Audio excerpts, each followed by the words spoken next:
So, a couple of days ago, Sony made me give up every single one of my secrets. We actually held a live stream just a few days ago where I talked about things monetization, YouTube, kind of how to use each platform to your advantage, titles, thumbnails, and answering some really custom questions from you guys in terms of how to go about as your content creator, whether you're in this niche of photo and video or you're doing something else.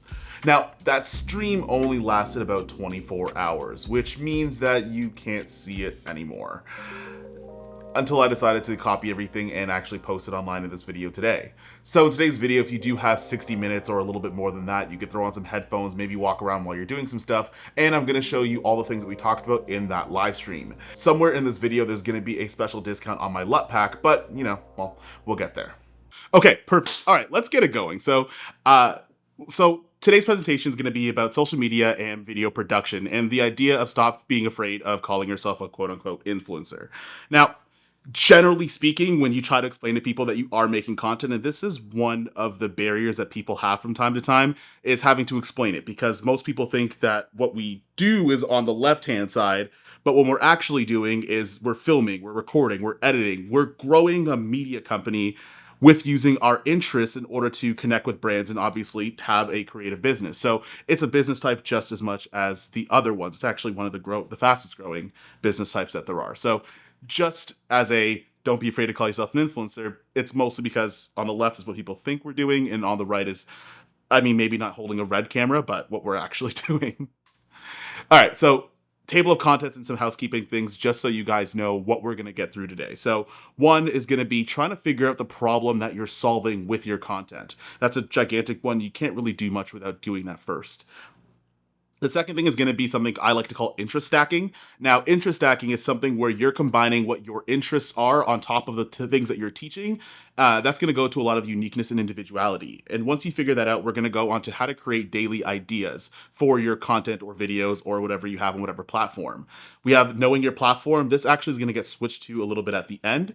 We're obviously going to talk about some basics about gear. We're also going to talk about batch recording and batch editing, as well as titles and thumbnails, monetization, collaborating with other creators, and the secret in terms of content creation. But stay tuned for the end. Okay, so the first things first is, what unique problem are you solving? Now, if you are looking for success as a content creator or a creative business or a creative entrepreneur, generally speaking, most successful businesses have a problem that they're trying to solve. For example, for myself, and a lot of you guys have found it, is I'll try to solve the problem for other videographers and filmmakers in order to not only figure out what gear fits their situation, but also how to use that, and also demonstrating how it works in a real life situation.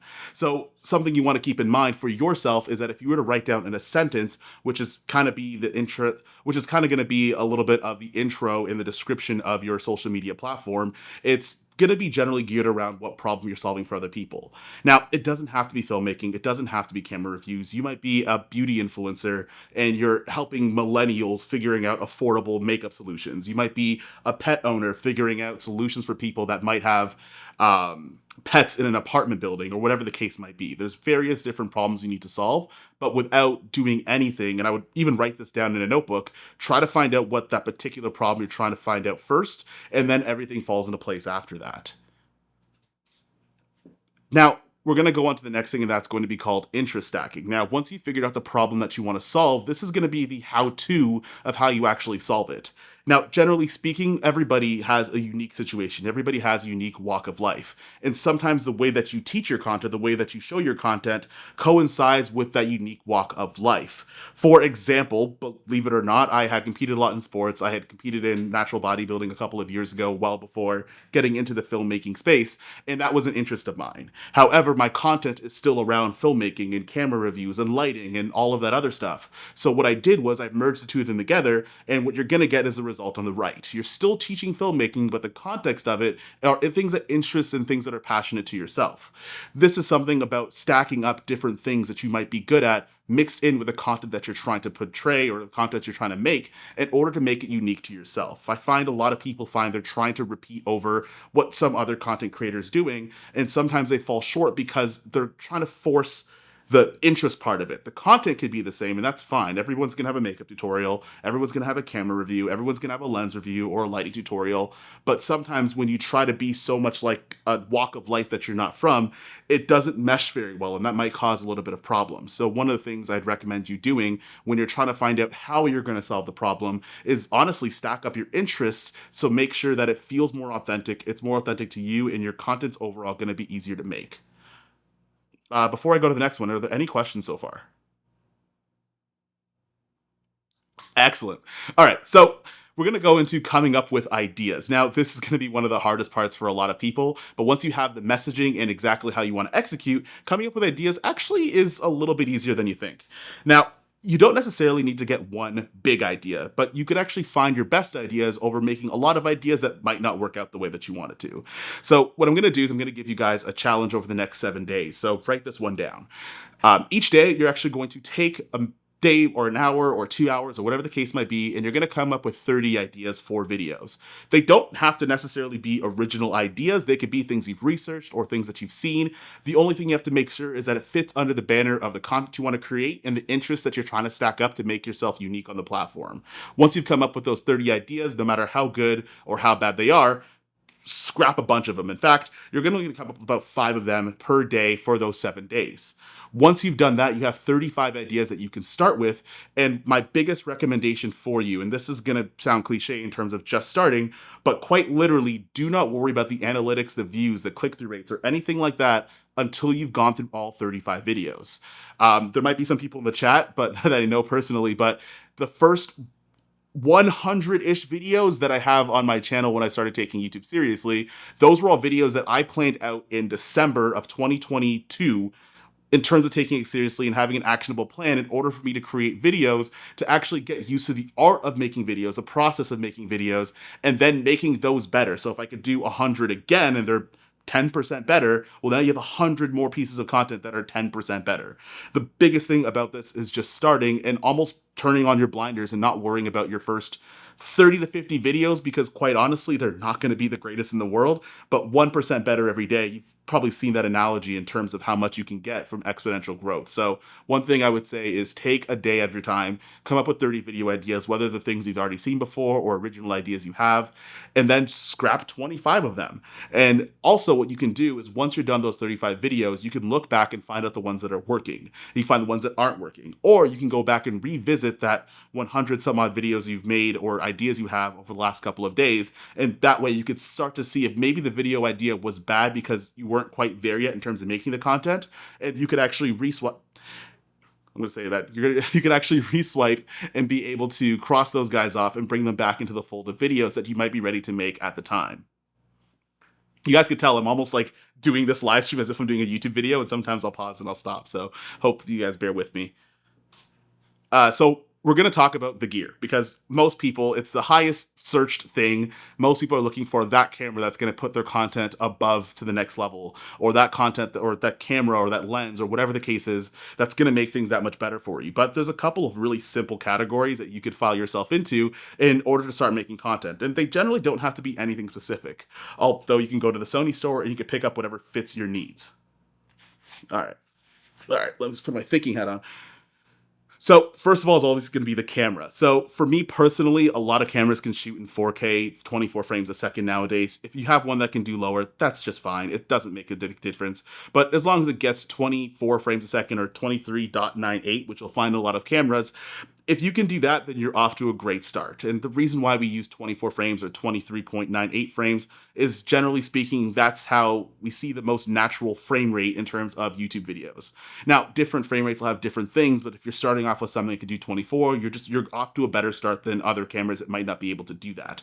Sometimes when you have a different frame rate, things look a little bit jittery or like too realistic. If you've ever seen Gemini Man and you found that it looked off, that's probably because it's using a different frame rate, or Lord of the Rings, for example. But try to get a camera at the bare minimum that can do 24 frames a second. And there's a ton of cameras, especially in the Sony line, that you can use for that. Now, lenses might get a little bit more specific, because typically if you're vlogging or you're trying to get this angle, typically you're going to go for a wider lens type of look.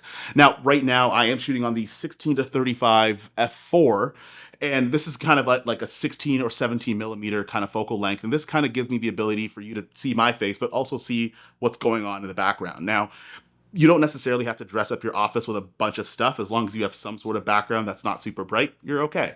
But getting a wider angle so people can see yourself and the environment goes a super long way. Now, if you haven't noticed, I haven't put any specifics in here because there's different lenses that will fit those categories in different price ranges. There's going to be a more affordable Sony 24 millimeter lens, or the 14 millimeter, which is a little bit more expensive, or the 16 to 25 or the 16 to 35. You can kind of figure out which ones you want to get depending on your unique situation. And that's where you should be looking at some of these gear videos in order to figure out what your situation is and the context of what checks the boxes in the gear that you're looking for. If you guys want to see more or have more questions about lenses, leave them down below. But for the most part, you want a lens that could at least get you a fairly wide angle, at least to start off with, especially if you're looking at this sort of framing in your videos and your content. The next thing is going to be an on-camera mic. Now, I use a ton of different on-camera mics. I have a Sennheiser MK4600. I have a Sennheiser mic that's up here, but that's on an XLR and stuff because this is a camera for something else. But you can go as small as using something like the ECM B10, which is like a little tiny mic, and you can put that on the top of most of your Sony cameras, and it'll work with the hot shoe to give you great audio. Most of the time, people can forgive not great image quality if your audio is pretty decent, but it doesn't necessarily work the other way. If you have really bad audio quality, if you have really bad audio quality, what's going to end up happening is you're going to run into issues where people will immediately turn off the video. It doesn't matter if you're shooting in 8K RAW with all the color grading on it. If it sounds bad, people are going to click off the video. One thing that's actually more important, although you don't see it all the time, is going to get a good microphone. And also, because microphones last quite a long time, getting something that is going to be a good microphone, a high quality mic, is going to be actually more important than some of the other stuff on this list. Now, speaking of microphones, I also like using wireless mics as well. I'll use a lav mic, and that's only I'll use a lav mic, and that's for the most part because if I'm going to do content where I'm away from the camera, it makes things a little bit easier in terms of being able to move away from the camera and still get good sound. Just because you have a good mic that's going to go on top of the camera doesn't mean it's going to work in every situation. If I'm standing 10 feet back, might not work the best in the world. So having a good lav mic also in your kit is going to work really well. And then obviously we're going to go with a tripod. That goes without saying. It's the easiest way to stabilize your camera, especially because you might not be able to use a desktop all the time, and using a stack of books, which I've done, actually broke my camera. So being able to get a decent tripod works super well as well, and it goes a long way. Some of these things you might just have for years and years and years, and some of them you might change out depending on your situation. Excuse me. Is there any other questions before we get to batch recording? Dave? So far there's been no questions. You have a huge fan base, buddy. Oh, really? I can't see the chat. I have no idea what's going on. You have a huge fan base, and everyone's chiming in from where they're from, which is great to see. Oh, that's awesome, man. But no questions just yet. That's super. What's up? I'm going to jump in here, and I'm going to throw you a quick one just to get people going. Like when you've got your gear now, you've got your ideas, and you're ready to record video number one. Does it get easier when you go from, like, once you press publish after video number one to keep making videos, or is it always a struggle for you to keep making videos? And do you always worry like, should I just throw this one in the garbage? This one's not going to work for me. Or can you feel confident every time, or does it get easier? It definitely gets easier, but I would say like my relationship with making videos is like getting a book in a library. So like I might have a library, and like my YouTube channel kind of functions like that. It's a big library. And maybe I get a book that not everybody likes to read. I kind of look at it being like, well, it's there if someone wants to read Harry Potter 3. But I'm going to get more books later on. I think that's where we're going to get into batch recording, where because I batch record videos, because I'll make more than one video at a time, I kind of feel like everything doesn't ride on one piece of content because I'm like, oh man, that video didn't get views. Okay, I've already made 4 or 5 of them already, so I may as well just put out the next ones and see how they do it at a later time, right? I also want to point out I think in the beginning, it was a little bit more daunting, but now when you might not know this, but like a lot of your videos and a lot of your content, at least in the long form YouTube stuff, you don't know how good a video does till like a year later. And I'll give you an example. And I think you could almost, and I can't really get off the full screen here, but I think you could do a search up on the channel that I have now. And there's 3 videos that did super, super well for the channel, and they still continue to do well. One of those videos was the FX3 versus the FX30. I made that video about last summer, and I think it got like 10,000 views. It did pretty decent at the time when I put it out. That was last summer, and I'm like, oh, that's pretty good. We'll keep making videos. It's almost at 100,000 views now, so you don't really know what those effects are of certain videos, and sometimes people or your audience aren't ready to see that video just yet, right? Like maybe some people aren't ready to get an FX30 just because you got one on launch day, and that happened a ton where all of that stuff is coming up now because now people, for example, there's still people buying the A7 III, and they're more than likely to be like, hey, I want to know how to use this, or I want to see what situations I could put this in. Now they're going to that content now. Or maybe there's somebody that might have like the ZVE1 and they want to learn a little bit more about lighting and cinematography, and they're just getting into that now. I wouldn't get super hung up on how your content does on the day, especially when you start. You got to get through that first kind of like 35 to 50 videos and just put your blinders on and do them. And then you have some data to look back on. But in terms of in the beginning, it was a little bit, but later on, like it almost, if a video doesn't do well, man, I just go on to the next one. Cool. All right. Great segue to batch recording. Let's go. Yes, sir. So let's talk about batch recording. So I think a lot of people think that the rules in terms of making content is you're making like one piece of content per day. But if you think about it, you can kind of double your output or double your productivity by just doing another one. Now, if you watch most videos on YouTube, there's going to consist of like a few different elements, at least visually. One, they're all going to have A-roll, which is going to be your main narrative, because ultimately you're trying to tell some sort of a story to somebody, or you're dictating something to somebody else that you're teaching them, whether it's entertainment or educational. Generally speaking, for me, especially because I'll set up offices or I'll do a lot of tutorials around filmmaking and video production, I could do that in the comfortability of my office. So once we have all those 35 ideas and I've written down my notes in terms of what I want to say, what I can do is I can just go through more than one script in a single day. So instead of saying I'm going to record this one YouTube video today, if I have an evening, I can maybe do 3 or 4 of them, and then I could store those up. I could save them on my hard drive, and then I can worry about doing the batch editing process a little bit later, as most videos consist of A-roll and then B-roll. Now, depending on how you do things is going to differ a little bit, but the way that I would do it is I could either do it the A-roll first and B-roll second, but I'll still batch either one. So for example, I might have something where I'm talking about lighting, and I know I'm going to do the same lighting techniques all the time. So I'll write my lighting video first, and then I'll go and get the B-roll a little bit later. That way, when I'm batch editing, I can cut up all my A-roll, and then that's functioning as a shot list for me to go and get that stuff later on in the week.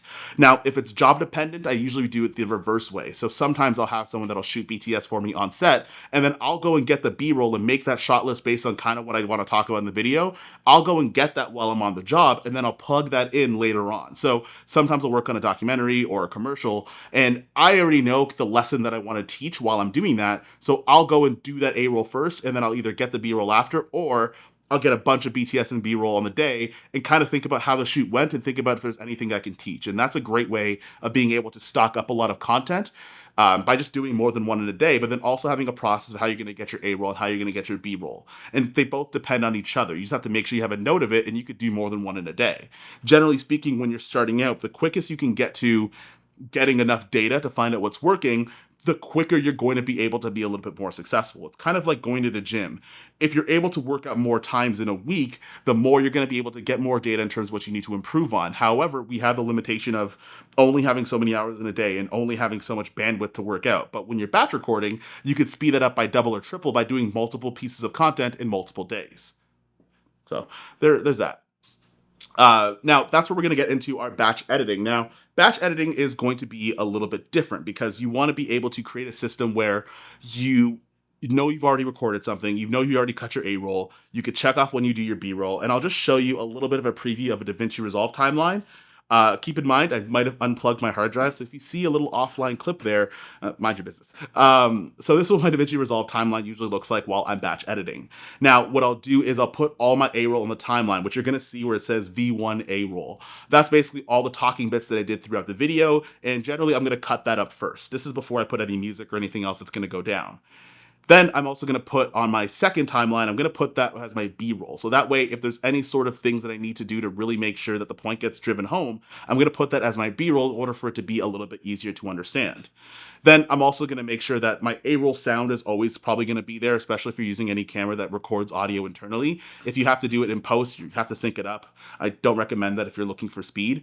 But this is going to be generally the structure. I also make sure that my A2 or something underneath my A-roll is going to have things like music. Now, that's going to be the basis of any video that I'm going to have. If I want to put in things like titles or cutscenes or cutaways, I could plan for those a little bit later. They may take a little bit more time. But when you're starting that first 35, 50 videos, a lot of your videos are going to look kind of like this. They're probably going to have a music track at the bottom. Maybe they'll have a title effect or two that's going to go on top of your B-roll. But generally speaking, you're going to have your A and your B-roll. Now, generally what I like to do is just like I like to batch record, I like to batch edit. So if I record 3 videos in a day, I might cut that A-roll the next day, and then I'll get B-roll throughout the rest of the month or whatever the case is, the rest of the week, or if something's coming up and do it that way. Music, I generally try to keep things a little bit organized. So if you are right now looking for what music you're going to use, if it's not a gigantic portion of the video, so for example, if the flow of the video isn't necessarily driven by a particular song super specifically, what I like to do is I'll go on things like Artlist or Audio or whatever you're using, and I'll make separate folders for that I'll have maybe 30 or 40 songs on there, and I'll keep it as a folder and save them so I could kind of cycle through, because that's the type of vibe and branding for each video. So you'll see right up there up top, there's going to be a couple of different folders. Now, I have a folder that's called Artlist Music. I try to find a couple songs a day that I like, and I'll put it into that folder, and I'll make sure it's saved in a project per month. So whenever I'm working on a video, if there's a music track I want to put into to break up a scene or something like that, I could do that, and that would make it a lot easier for me to have a flow of videos. And for the videos where it's going to be a little bit more specific or take a longer time to edit, I have time to do that because I have a process with batch recording and batch editing my videos. Now we're going to go into titles and thumbnails. Now we're going to be a little bit on the YouTube specific part of things because Instagram and TikTok are forever changing, but generally speaking, there's some rules that you could follow there, which we'll talk about a bit later. But titles and thumbnails are going to be incredibly important. It's kind of like the cover of a book. And we always say don't judge a book by its cover, but unfortunately we are going to have to judge a book by its cover here because we want to get people to actually watch our stuff. Now, this is the video that I was talking about in question, the FX3 versus the FX30. This video did quite well over the almost year and a bit that it's been up, but the reason why it has such a good viewership is because when you look at it, you immediately know what the video is going to be about. So I'm going to kind of go through some of the things and some of the basics in terms of a well-performing video, in terms of what kind of things I'll put in a thumbnail and what kind of things I'll look out for. Now, first of all, I tried to make it super simple. There's going to be a bit of a color contrast. I have a nice warm color. It's kind of a bamboo table at the top. And then I have these charcoal gray and black tones right in the middle. So your eye immediately draws towards it because the colors are so different that you're kind of wondering what exactly it is. Now, one thing that's really cool, especially if you're doing sort of tech videos, is you want to make sure that the product is there because it's going to feel familiar. And that way people are going to, in their head, have a light bulb that goes off and say, hey, well, I know what an FX3 looks like, and I know what an FX30 looks like, sort of, or maybe I know both of them.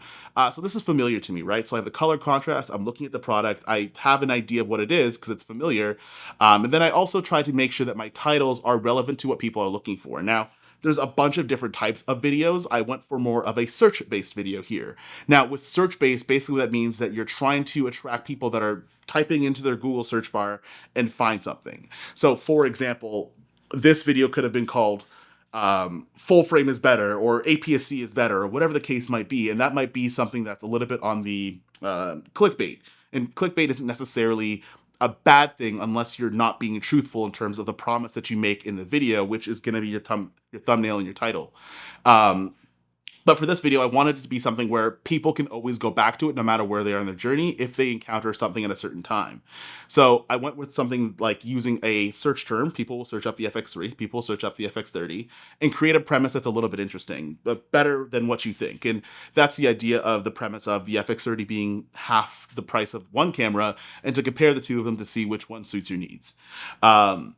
So that way it also gives you a clear indication what the video is about. And that's the biggest thing with thumbnails. You want to make sure that if I'm looking at it, if I'm someone that doesn't know you, do I know what the video is going to be about? If I put something in the title, will I understand what the video is going to be about? Because that's going to give you your best case scenario to not only have someone click the video, but stay on it. You might have a really good thumbnail that'll bring somebody in and have a high click through, but I'm not going to stay around for it if I'm not actually getting the promise that you're making me in that title and that thumbnail. Now, in terms of a non-gear video, because honestly, gear videos are a little bit easier to make thumbnails and titles about because most people are looking for them. But this was another video that did very well on the channel, and it kind of follows a lot of the same rules. There's going to be a color contrast. Clearly, you could see somebody in the middle of the 4 frames. There's 4 interviews. There's an interesting title and a premise that's there. I told you I'm going to use 1 camera with 4 angles, and the idea is I'm going to shoot an interview with 4 camera angles, but I only have 1 camera. So when you're reading that, you're like, well, how the heck does that guy make 4 camera angles with 1 single camera? It doesn't make a lot of sense. Let me go and watch it.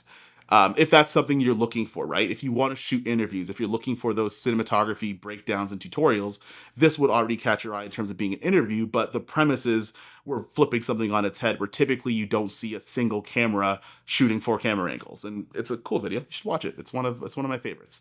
And also it teases something that's going to be in the video as well. That's something you want to do. So keep those things in mind when you're making your titles and thumbnails. Now, color contrast is a whole bunch of stuff in color theory, but essentially what you want to do is you want to make sure that when I'm looking at the photo or the frame, I got to draw your eye somewhere. You could do it with color. You could do it with luminosity. I like doing it with luminosity. And by luminosity, the background is white and you could tell that there's a dark shirt being worn. Or in the previous one, I think I can go backwards. The background is very light and very warm, and the front is very gray and cold. You can mix those two together. So I do that a lot. Is there any other questions before I go into monetization? No, you're rocking on. There's been a few questions.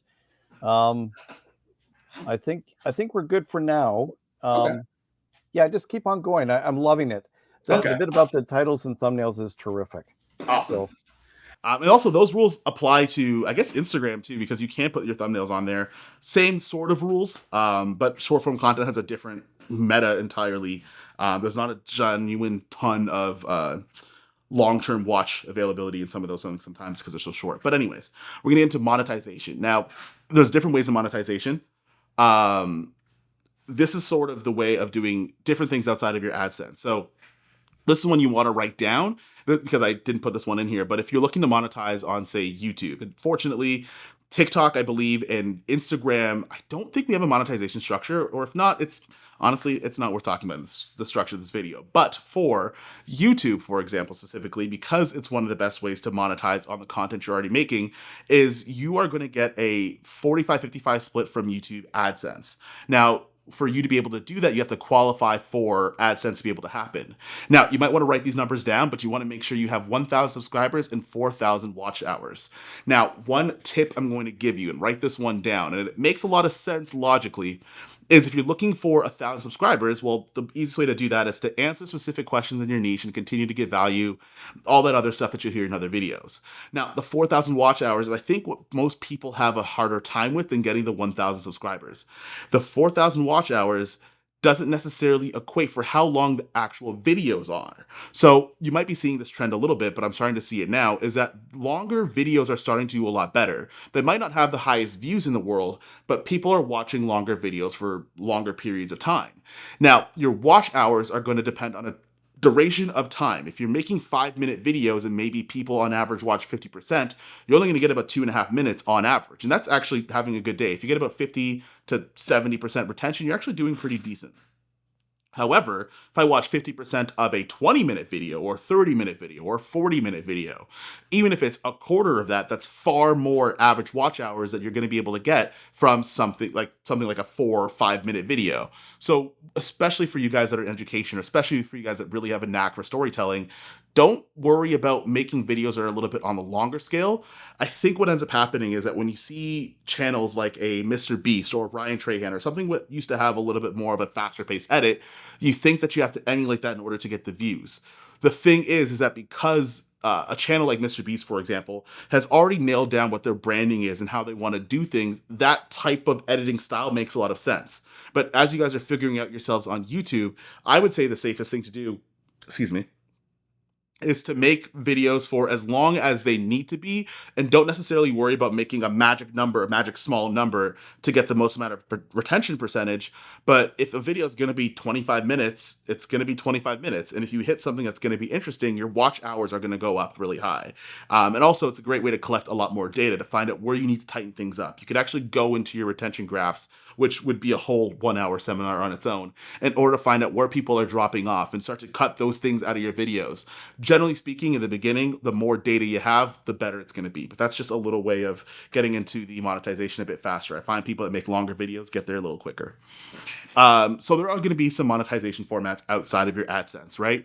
So one of the big ones is going to be sponsorship. So when you see that video about the 24 to 70 lens, or you see a video that says this is sponsored by Squarespace, those are all going to be forms of monetization in sponsorships. Now, there are going to be two major types of sponsorships, three by technical standpoints, but there's going to be the dedicated video, and that's going to work really well if you are searching something up. Maybe you're searching up beauty brushes, or you're searching up dog food or something like that, and somebody has a video that's just about that, and they're giving you the information of a particular product, and it's only that product and all the things that go inside of it. That would be something like a dedicated video. Typically in that monetization structure, they pay a little bit more because it focuses and is more like a long form ad for that company. Now, as a viewer that's watching these things, and also as you're trying to make these types of videos, because they will come up at some time in your career, you want to try to portray them as not necessarily I'm forcing a product down your throat, but genuinely, you want to pick a company you actually believe in with products you believe in, but B, you also want to portray things in a way that I want to just give the information out. So if somebody feels the need, or somebody fits in that demographic of what they need, they're able to take that and make an educated decision. There seems to be a little bit of a culture sometimes that people don't necessarily like videos like these, but the alternative to that is sometimes if you've gone into a retail store and you've been looking for something and there isn't someone there to give you detailed information to make an honest decision, that's kind of where some of these dedicated videos will come out of and come from.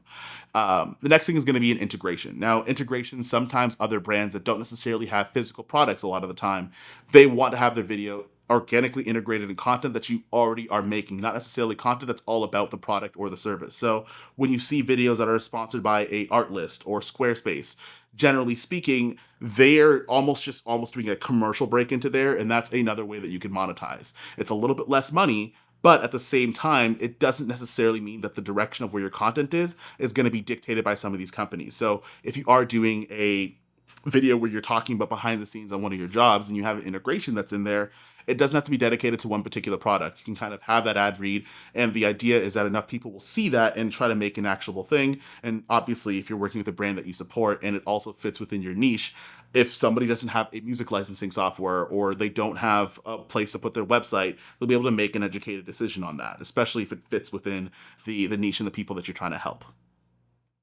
Product placement is very much what you might see if you're watching a professional athlete that just seems to pull out that Gatorade and really make sure that the logo is shooting like it's right in front of the camera. They don't really say Gatorade at the end of the commercial or anything like that, but some of those things where you just see something that's going to be prominent inside of a video without you actually being directly told, those are a little bit, it depends on what niche you're from, but sometimes those work, especially as you grow a little bit bigger. Sometimes just the implication that there's a product in there is all that needs to be said for certain creators in certain situations. Not often, at least in my experience, you get those things, but that is a way of monetization. Now, those three are all going to be things called sponsorships. They're going to be from external companies that are going to reach out to your email or whatever the case might be, and that way you could work with some of these companies and help fund your business. I will say that sponsorships are probably the lion's share of a lot of creators' income at the end of the year. Most people will make a lot on sponsorships, especially as you get into that kind of intermediate stage of your content creation. So it's nice to know the three types that you might get yourself into. Next thing we're going to talk about is going to be digital products. Now, these are things like if you've ever bought a LUT pack from somebody, or sound pack, or ebooks, or video digital courses from people, digital products are essentially things that you can make as a creator on your own to work as standalone things that people can consume. It might be a tool that you could use for your editing, or a guide in terms of how to buy the best dog color. I keep using pets in beauty stuff, two things I don't consume very often. But you can make digital things like ebooks and certain guides and other resources for people in your niche in order to actually monetize without having to worry about a different company, because it's something that's homegrown and something that's very specific to yourself. Now, these do take a little bit more work. You don't necessarily have the ability to kind of say yes or no to a brand, but you do have to put a lot of work behind creating these products. The cool thing is, though, with digital products, there's no inventories. You don't have inventory costs. So your margins are going to be very high. And also, from a consumer perspective or a viewer perspective or a fan perspective, I might be a little bit more likely to purchase a digital product from somebody I know and trust, because that digital product, more likely than not, actually has my interests in mind versus something that a company has kind of given. Now, companies will still have things with the consumer in mind, but it feels a little bit more bespoke when it comes from a creator that you follow, because they're listening to your direct feedback and making products in order to help those problems that they want to solve specifically. Those are things you can make on your own, and those vary for a lot of people. I mean, the more you promote it, I find in my own experience, I don't promote my LUTs and stuff like that as often as I should, but those go a super long way, and they're really great, and a lot of people love them, especially when it's coming from someone they like and they follow, and you're making those tools for them. Merch is another thing. A lot of people can get into merch, but it is a weird game to get into. Sometimes you'll use drop shipping. Sometimes you'll make your own stuff. It's kind of like creating the apparel business. So a lot of those things are going to be very similar in terms of sourcing them, but your promotion is going to be very much like your digital products. And also the purchase methodology is the same as well, where you're purchasing items because you like that particular creator. You might not love to wear oversized tees, but you want to show your support for a creator in one way or another. Some people have one or the other. Some people have digital products or merch, and some people have both. You can kind of choose how you want to do that. But again, those are things where it kind of feels like you're buying a piece of the creator, because it feels a little bit more personal. It's a way for your audience to show their support in a monetary way. Another thing that's very similar to digital products is going to be courses. So I guess technically, for example, this would kind of be like a course or a seminar or whatever you might call. And this is something where you have a purely educational piece of content that you could sell back to people. Maybe you do tutoring for some folks, or maybe you have again, we're going to go back to the pets thing. Maybe you have a dog training tutorial course in terms of how to potty train your dog, or beauty tutorials, or maybe you're someone who does like cinematography and video production. You have something you want to teach in a course format. This is something where you could make it a digital product, or you could have it on a subscription base. People use things like Uscreen's a great one, where you could have a digital course, but you could also start to formulate a bit of a community. So you could actually improve on that digital educational product in real time versus making a bunch of videos in a course and then selling them later. Another thing you can do is coaching and mentoring. Now, there isn't a degree for making content, but if you know something that somebody else doesn't, kind of like personal training, there's always something to be taught. And obviously, when you spend hours and hours of time learning something and also hours and hours teaching it back, there's going to be some sort of monetary exchange. You could set up things, and if you guys want to know different platforms to do some of this stuff, you can set up coaching and mentoring with your own hourly fee and certain programs that you want to commit to. And this is more on a one-to-one, or you can even do a one-to-many, which is great. You could also monetize as a content creator doing in-person events. Now, these are going to get a little bit more frequent, and also it separates us from the robots that are trying to take over the world. Fortunately, AI robots can't do in-person events. Also, I got a little thing on the lens there. Robots can't take over the world, and they can't take over things in physical space. As long as we humans can go into events and connect and teach and collaborate with each other, in-person events might be something you might want to consider, especially when you have a large audience in a localized space. I can't see the chat right now, and Dave told me there's a lot of guys from Toronto, a lot of guys and girls from Toronto. And what's cool about that is that if I want to have an in-person event as a content creator, you can have some sort of ticket admission to order to teach something very much like this, and also be able to cover some of the expenses in terms of the space and really create an event for other people to connect and collaborate with each other. So it does go a long way. This one, I would put a little asterisk beside this. This is like a really hidden one, because in the age of AI and all of this kind of artificial content being made, you can't really replicate personal events. So, And then on top of that, there's production and freelancing. Now, if you're a content creator, over time, you're going to find yourself doing a bunch of different things that might be in video production, because in some way, shape, and form, we're all in video production. If you're someone in the entertainment space, a lot of times you're going to be actors. If you're someone in the educational space, sometimes you might be on set or in post-production. So this is kind of like an in-person event, except you're still working. But as a content creator, what's cool is what I found, at least about this, is as I start to go on my journey, I will get jobs outside of YouTube, but based on what a company or a brand sees from the YouTube channel. So again, those are all the monetizations. That was a little bit long-winded. I hope you made notes, but are there any other questions, Dave, we could ask? Got a good question here for you. There's a few more to come, but this one is kind of pertinent to what you're just talking about. How does the conversation look with the sponsor? How can you make sure you're not getting underpaid? And how do the contracts look? Okay.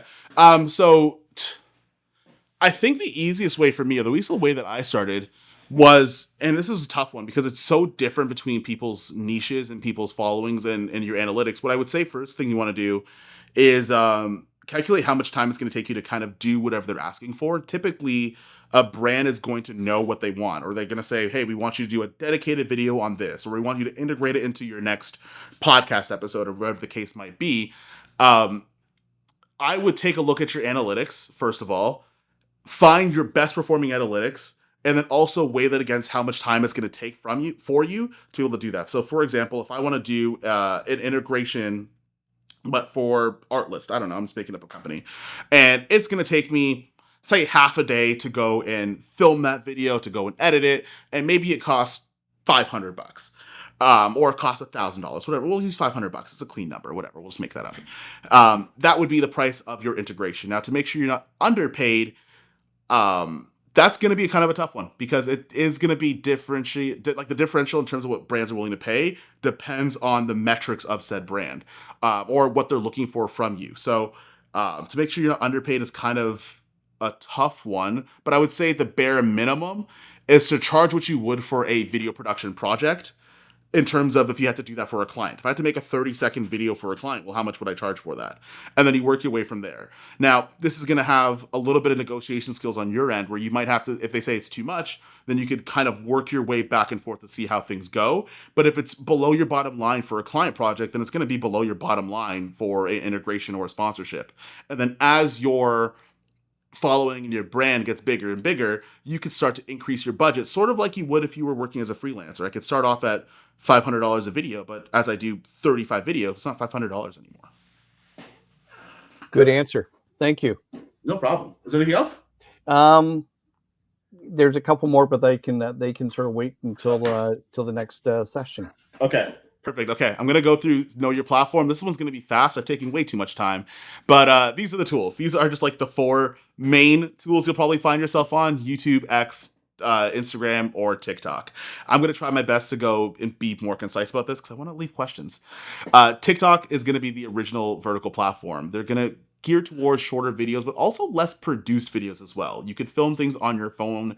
They've increased a little bit of how long you can post a video, and it varies between time and time which ones are preferred. But generally speaking, this is a storytelling app, for example, that works in a very raw and casual way. I wouldn't necessarily take a thing like TikTok super, super seriously. This is where if you could film it on your phone, it makes a little bit more sense, but things that also that should be filmed on your phone. So for example, if I'm doing video production, that's my brand, I might shoot like a story time of a client on TikTok, just shooting on the front facing camera on my phone, but then do the BTS and all the other stuff on YouTube or Instagram, where higher fidelity posts make a little bit more sense. I'm going to leave that up there so you guys can take it. And also, if you guys want these notes and stuff, just let me know after, because I want to get to questions. Instagram is kind of just like TikTok with higher expectations, realistically. I think that's the reason because of that is because it was one of the first platforms that a lot of people were integrated in and sharing content frequently. It does have photos, it does have videos, and you can afford to be a little bit higher produced on an Instagram when video started coming out. It's kind of how it started. It didn't really go into making a lot of phone videos as much as, say, a TikTok did, where it became popular at the time. Instagram is also a great way to have different media platforms. So you could shoot 16:9 video. How well it does is beside the point. But you could also shoot photos and carousels and do things like that. So the way that I at least think of Instagram is just TikTok for higher, better looking content, for example. I'm really trying to get through all these. Twitter X, you can post media on there, but it's a text only platform. And Threads is going to be very much like this, where it's going to be a way where you actually can have a better chance at connecting with other creators in this written platform. The reason why is because there isn't really a DM structure on Threads. It just goes directly to your Instagram, but you could act in Twitter. It does have an inbox kind of platform, but you can openly and publicly talk to other creators in a space where they actually are more likely to see it. Sometimes in your comment section on Instagram or YouTube, things get kind of lost in the sauce. But in terms of having a real conversation, because some of these apps are actually more conversation based and text, it's a little bit easier to connect with people. In fact, a lot of the opportunities I had in collaboration, I got from being on Twitter and being on X. Sorry, Twitter got from X and being on Threads. This is also a way where you can kind of have those one-on-one chats or ask specific questions to your favorite creators, because that's the way that the platform meta works, or rather YouTube and Instagram and TikTok, it's just a comment section of just leaving thoughts and opinions, where there's more conversation on some of these text-based platforms. And then there's YouTube, and we've talked a lot about it. It's definitely the highest monetizable. It also gears towards making longer form content, having live streams, courses, and different videos that are going to have a varying length of time. YouTube Shorts is a little bit up in the air, so I don't really have a lot of information outside of maybe having some of your repurposed vertical or horizontal content for vertical. But generally speaking, for YouTube, the name of the game is that it's the easiest way to build a brand, because a lot of the actions you do on YouTube are monetizable to build a business. Typically, what I like to do is I'll start on YouTube in terms of the effort value I put into content, and then I will chop things up for smaller format types of content, because there's a little bit less permanence on an Instagram or TikTok, whereas YouTube, you could have a video that's from 2.5 years ago, and people will still watch it and still consume it and even act around your business in that way years down the line. I want to get through those very quickly because I'm running out of time. We're going to go into collaboration, and the easiest way to explain this, and this is collaborating with other creators. It's not rocket science. It's not something where there's a special phrase you have to say or a special event you have to go to. Honestly, if you want to develop a team, you have to be a good team member. A lot of times people are trying to find a way to really get their team to get things going. But one of the things that sometimes goes overlooked is not being good at being a good team member yourself. Learning the skills and making sure that your sword is sharp is the easiest way to attract like-minded individuals to work on projects and elevate yourself and everybody else around you. At a certain point, when you get to that point of collaboration, everybody wants to have somebody with a unique skill set that matches what they don't have. And if you're somebody that isn't necessarily working on your craft and working on those things, you might run into a little bit of a problem where, in terms of a group, it might be that thing where one person does all the work and the other people just sign their name on the project. So one thing you want to keep in mind is that if you want to create a team, you want to collaborate with other people, make sure that you're also working on yourself. And a lot of times those people will come to you because they're recognizing that you're doing the work in order to make that content and get yourself out there. But also, sending a DM to people in order to help out with things that you might see that they're missing never hurts anybody. I have somebody that shoots behind the scenes for me for the channel a lot. And the way that happened was they just reached out in a DM and just said like, hey, I noticed you don't have a lot of behind the scenes stuff. That's something that I could offer to you. And I've been working with Rich for years now. So if you're in this live stream, there's a shout out. But those are certain things that you can do. If you really want to go more direct with it instead of being a better team member, which is more of a passive way of doing it, try to find things that other creators you're collaborating with or you want to collaborate with actually don't have. Maybe they don't have somebody scoring their videos, or maybe they don't have an editor, or maybe they don't have someone shooting photos of themselves while they're doing their thing, or maybe they don't have someone helping out with creating ideas. Those are certain things where if you really want to collaborate with someone, do a little bit of homework and see if you could find out where you could fit into that workflow and also how they could fit into yours as well. So what's a secret? We talked a lot. We talked a lot about monetization. We talked about a lot of things. We talked about how to be successful as a content creator. And we're going to talk about the thing that should not be named, and that's going to be the algorithm. Now, I'm going to tell you this, and you've probably heard it before, is the algorithm is just another word for saying audience. Unfortunately, there isn't a lot of people, there isn't a lot of things that this computer program is doing to work against you. Generally speaking, especially on YouTube platform, they're trying to pull audience members towards content instead of push them away from content. They're not trying to give them things that they don't want to get, because ultimately, YouTube, Instagram, TikTok, all these platforms are a business. And if there isn't metrics that bring people towards the content, because at the end of the day, you can have all the AI robots, but we're the people that are helping generate money. If we're not getting pulled into that platform for longer, the algorithm isn't going to work in the favor to make sure that keeps on happening.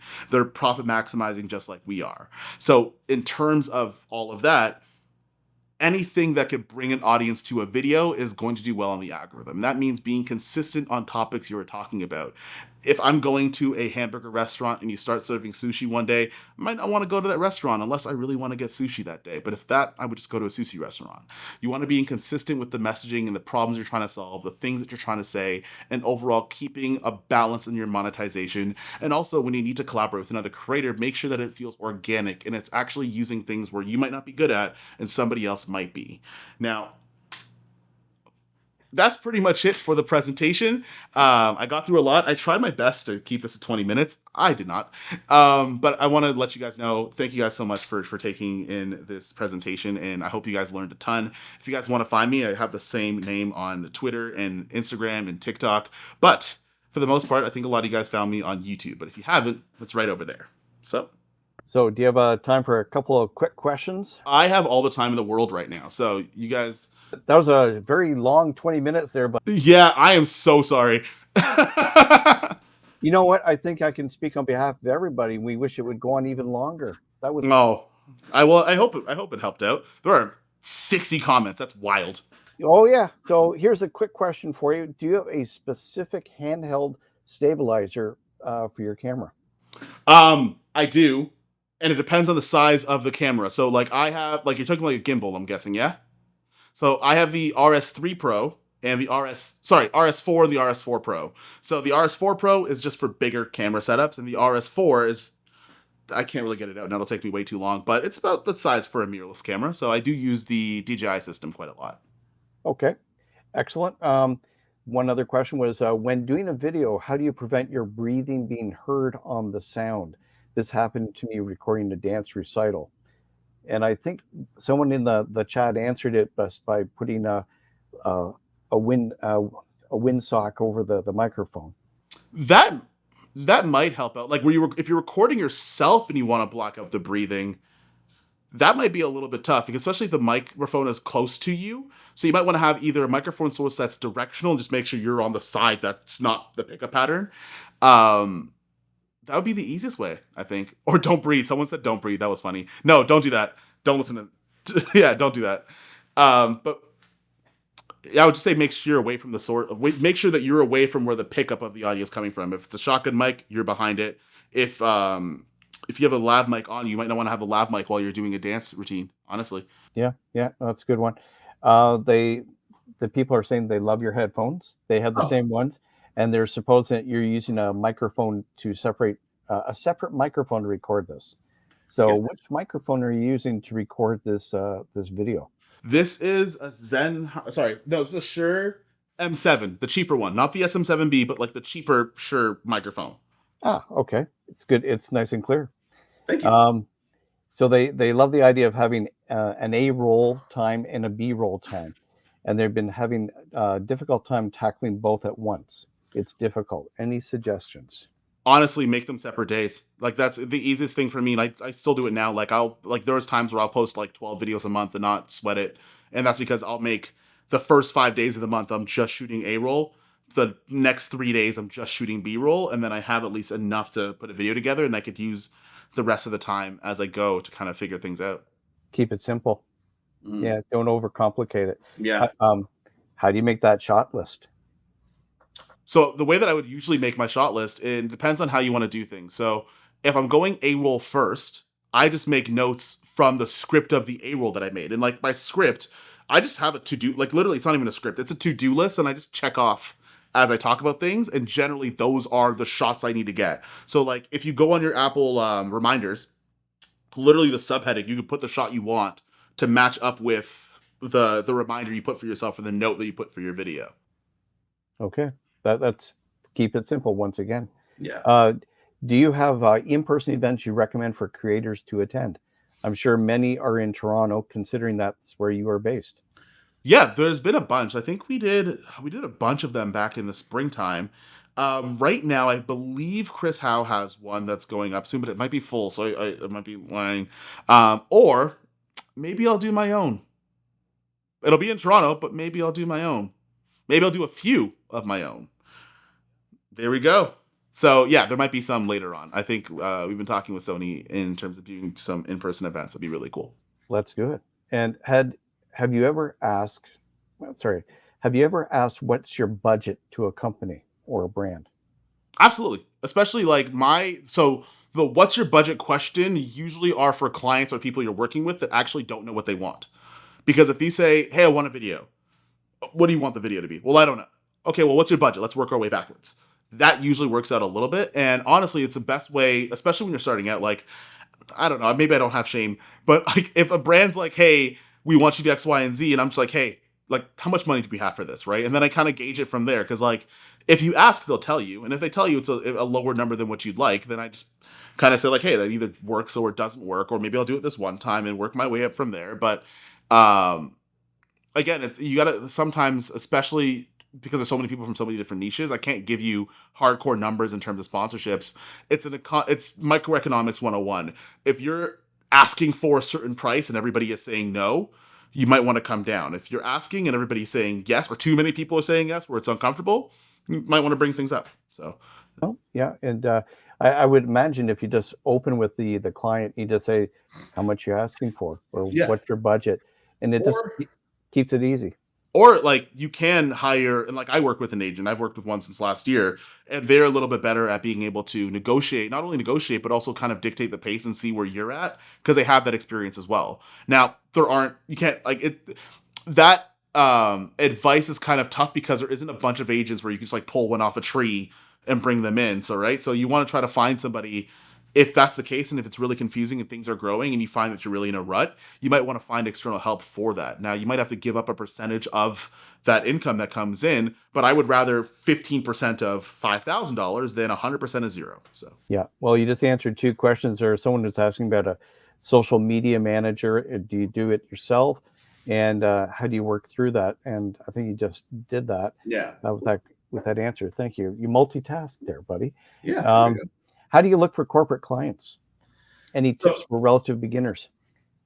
So corporate clients, in terms of being a freelancer, typically you could work with a company to do that. Like if you're doing it on your own, it's a little bit harder. You have to build up your own contact list to do that. I would definitely say my corporate client list is a little bit lower because I do a lot more YouTube and I keep a couple of clients in the fitness space. But it works just like anything else. I think if it's something where you're just breaking into it, it's like the easiest way to survive high school is you try to find your best way to sit with a table of kids that you could talk to that have similar interests as you, right? So trying to find either a company that's already working with corporate clients and trying to be able to build up that contact list on your own, or you could shoot spec projects. I think that's a big thing that goes underrated is a lot of people want to be able to get to the game without practicing first, right? So spec projects is a great way to not only dress for the job that you want to get in terms of showing clients what you can do, but at the same time, it's a great way to practice and make those mistakes because there's no risk when you're doing a spec project because ultimately you're not necessarily receiving money in your bank account for doing that spec project. You're something a little we're just for vertical. Do you change anything when posting to TikTok, Instagram, or any short videos? So in the sort of, yes, and I'm trying this experiment now, and I'm going to try my best with TikTok. TikTok is one I have a hard time with, mostly because I feel like I'm outside of the range of Gen Z, and I think I know what works on TikTok, but I don't know how to make my content work for how TikTok works. But with TikTok, you almost have to think of the easiest way to get content out in a fashion that is the simplest way possible. And then literally, it could just be your front-facing camera on your phone and just doing the same idea of the video just on your cell phone and making it as not I tried to go for the stars with this one. Instagram would just be a typically a short form cut down of some of my long form stuff, because the higher fidelity stuff works a little bit better on Instagram. But those are the things I would do different. Now, in terms of framing, I just make sure I'm shooting wide enough. So like if you put the grid lines on your camera, I try to make sure I'm in like the middle three. And that gives me kind of a good idea of where I'm going to be. But that gives me the ability to I'm literally recording on this right now. These are all going to be vertical pieces of content later on. But the easiest way to do that is make sure you're on a wide enough lens that you can do that, and it makes your life easy. Have you ever hit a writer's block? Feel burnt out in content creation? Any suggestions on how to pick it back up? Put it down. I think this is the big one, and you got to put scheduled vacations. Like I've traveled a bunch. There was one point, like at the beginning of the year, like I went to West Africa for like 2 months, and I made one video because I was supposed to, and I didn't do anything else after that. And that was in the course of like 6 weeks, and it was the least amount of content I've ever made. But one of the things, sometimes you got to know when to put it down. Like sometimes when you're burnt out, you're like, oh, I'll give it a day and I'll come back tomorrow. And it's like, no, you needed a week. And for the most part, people don't know, especially the way that it works on like YouTube and TikTok and Instagram. Like I think Instagram just removed dates in general on their platform now. You can't even check the dates of things. If you take a break for a week or two, like no one knows. And like even when you get back, and if you get back on the horse again, like I'd rather take a 2-week break and get right back to normal scheduled content for the long haul than take 3 days and then come back on for 2, take 3 days, come back on for 1, and then it doesn't make any sense. Your flow is going to get all messed up. I think if you're burnt out, put it down. Put it down for like give it 4 or 5 days, right? And then kind of gauge where you're at, and maybe you need to scale things back a little bit in terms of being able to make the content that you want to make, or honestly. Hopefully at that point you're working with other creators that have ideas as well, or watch stuff outside of your niche. This is super underrated, but watch stuff that's outside of the niche that you're in, because sometimes burnout isn't necessarily your output, but it's also your consumption. If I'm always consuming video production, lighting, camera content, I don't realize that maybe I like vlogging, and maybe I get myself out of burnout by vlogging, just turning the camera around and making the same type of video just in a different format. But then if I don't watch content outside of what I'm used to, I always think it has to be a certain way. So that's something you want to keep in mind. It's underrated, but keep it in mind. I guess I would suggest your idea of the 7-day challenge would be a great way to sort of help with the writer's block. We just give you some different ideas. Mm-hmm. I hope people wrote that down. Kofi's challenge, because he'll be checking with you later. Oh yeah, I want those. If you get to 35 video, when you get to your 35th video, I need a channel link. If anyone gets to the 35th video after doing all of this, I need that link, because I'll put it in a video. And so here's a question for you. Did you have any part-time jobs prior to starting the content creation? And if not, how were you able to access the cameras that you made videos on?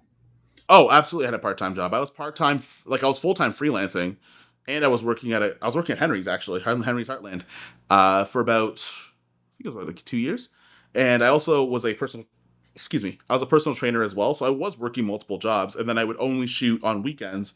And then as work got busier, I would drop a shift, or I'd maybe not renew a client, or I would kind of move my way down until eventually I was like, well, I'm only spending like 10 hours working at this Henry's job, and everything else I'm working. I may as well just like get the 10 hours a week back and then just work on the freelancing side of things. And then when YouTube started, it was kind of the same thing. Like I still have clients now, and I think a lot of my branding kind of depends on still freelancing in some ways.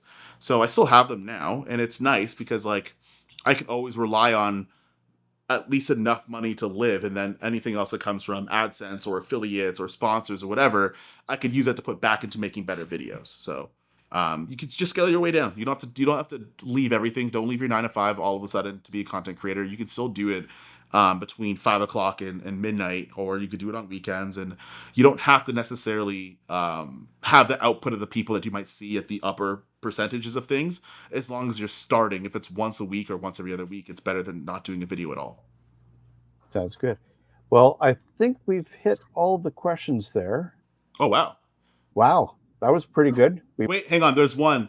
Can you elaborate a bit more on your shooting spec suggestion, and how might you go about it? So spec project means speculative, and that basically means you are not getting paid for this project. Oftentimes it'll come out of your own wallet, and you are going to shoot a project for something that you want to do for a client. So for example, when I started working in the fitness industry, so I've worked with a lot of the bigger athleisure brands and supplement companies as well. The way that I started doing that was I was shooting content for friends I knew around the fitness industry because I was a competitor at the time and I knew people there. And I shot things the way that I would like to shoot if I was working for a company or a client. And I did that a few times, and I did it in different ways. And I try to make sure that it was I was able to exercise my own skill set. I had to still pay. I had to pay for the location. I had to pay for the people to be there, and all the other stuff. I had to pocket a lot. I had to do that a lot of out of pocket stuff. And then what I would do with those projects once they're done, and what's cool about it now, and I wish I knew this before, post them on social media, post the behind the scenes, make as much content as you can about that particular spec project, because it's going to be multiple touch points for a brand to interact with that project and to know who you are if they bring you on. Now, I didn't know that when I first started. I wish I had made YouTube in 2018. It probably would be a little bit bigger now. But when you're starting out on these projects, keep in mind you have creative control, which also means you have as much control to make as much content around that project as you possibly can. If that makes a lot of sense. So don't just make the one spec commercial, call it a day. Find multiple things that you can do within that project to help. At the very minimum, you have content to share and post on your page. But if you are someone who's going to get into content creation, make a TikTok on that project, make an Instagram reel on that project, make a YouTube video about it. And you never really know where you're going to go with it, right? But at least it gives you multiple ways to use the same project over and over. I do it all the time. Okay, and the last question from Film and Frame. Would you say that word of mouth is the strongest factor when it comes to landing more clients or potentially landing a job in-house or as a videographer creator? Yeah, I would say the easiest way to explain it, yes. And the reason why is that a lot of the filmmaking video production business is the relationship business. So your relationships with certain people will get you into certain doors. So for example, I don't think I would work as much with some of the companies in the industries that I was if I didn't know those people or know someone that knew that person, right? Or that person didn't. And the thing is yes, it's word of mouth, but sometimes it's word of mouth from people that you don't even interact with. Like I've gotten jobs from someone that there was one broadcaster I just talked to, and he watched a video on a transmitter because they were looking for transmitters. And then they're like, oh, this guy's good at stuff. Yeah, we'll bring him on the project. Like you get stuff from, and that's the thing what I mean about putting out a lot of social media content, especially in spec projects where no one's going to stop you, is yes, it's word of mouth, but that word of mouth isn't necessarily a client you've worked for. Sometimes it's people you don't even know that are watching you a lot of the time. Wow. That's awesome. I think we're good. Excellent. Now, if you guys have made it to this far into the video, I thank you guys because it's actually been quite a long one. Now, if you guys do want to enjoy that percentage off that LUT pack, you can use my first name. It's going to be on the website, and you can get 35% off my LUT pack that I use for every one of my videos when I shoot on a Sony camera. Now, for some of you guys that want a more Cole's Notes short form version of this video, I am going to cut parts of this video down. I'm going to be posting it on my Instagram. But there is one piece of software that I am going to use in order to make that a lot easier for myself. And the only way to find out is, well, you got to click the video on the screen. See you in the next one. Peace.